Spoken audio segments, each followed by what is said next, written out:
Welcome to the first edition of the Daily Boo. My name's Dylan Jones and I'm going to be your guide as I explore haunted New England with my friend Steve Parsons. So what is the Daily Boo? Well, it's a number of things.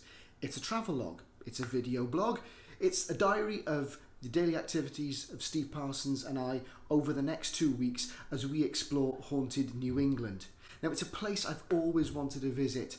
Back when I was about 14 or 15 years old in school, I read a play by Arthur Miller called The Crucible. It's also the chance for you to see some of the things that we get up to over the next 2 weeks as we explore haunted New England. So what can you expect over the next 2 weeks?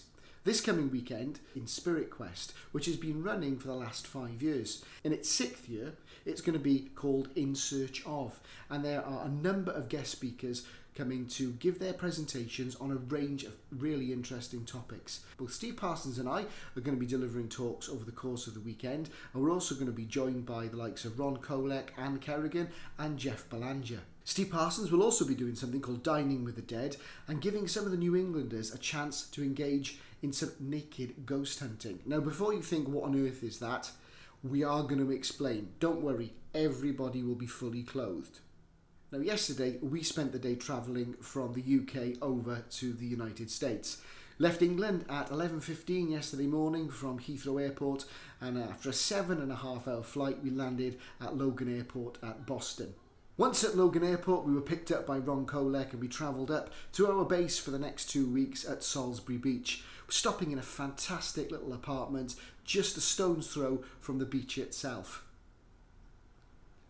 Once we settled in, headed to the local market basket, got our supplies, and then took part in Ghost Chronicles, the Next Generation radio show last night, which was hosted by Ron Kolek and Anne Kerrigan.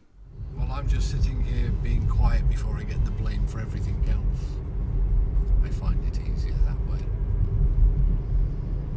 Anyway, this has been the gold standard and the teller of curious tales. This is the Daily Boo, which apparently is a fromage to Adam the Woo, well-known YouTube vlogger, and all-round good egg. Some very big houses going past on our left at the moment. Oh, school bus, hang on, school bus.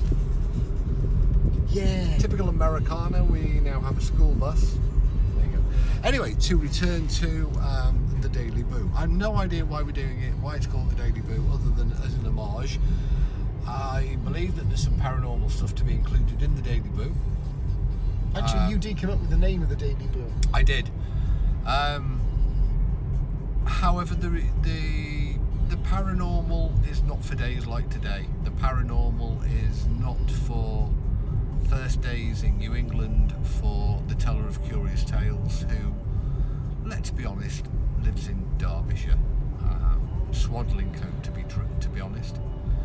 Not the centre of the universe in terms of aesthetics. I think William Morris gave that one a miss when he went past, and so he's just enjoying New England, because the poor lad's only ever been to Florida. It's a pure Disney.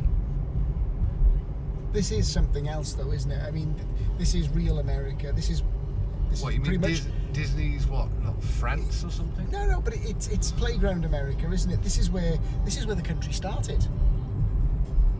No, it didn't. It started in Plymouth. Well, you know, we're in the Or maybe Nova Scotia. Well, yeah.